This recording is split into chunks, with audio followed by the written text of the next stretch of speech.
বিসমিল্লাহির রহমানির রহিম। অত্যন্ত আনন্দের সংবাদ, অত্যন্ত আনন্দের সংবাদ। আমরা যারা আনসার বাহিনীর সাধারণ আনসার যারা আছি, কি বলবো, বলার ভাষা খুঁজে পাচ্ছি না। এত পরিমাণ খুশি লাগতেছে যে আমাদের দিদি মহোদয়, আমরা যে আন্দোলন করছিলাম সেই আন্দোলনটা যৌক্তিক। কেন যৌক্তিক?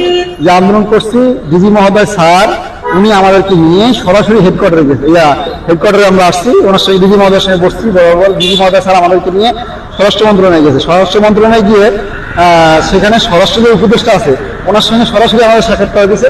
তা আমরা সেই 5 জন যে সমন্বয়ক আছে, 5 জন সমন্বয়ক সেই উপদেষ্টার সঙ্গে ডিজি মহোদয় সহ আরো কয়েকজন ব্যক্তিবর্গ উপস্থিত ছিল। তো তাদেরকে সহ আমরা আমাদের দাবি জানাইছি।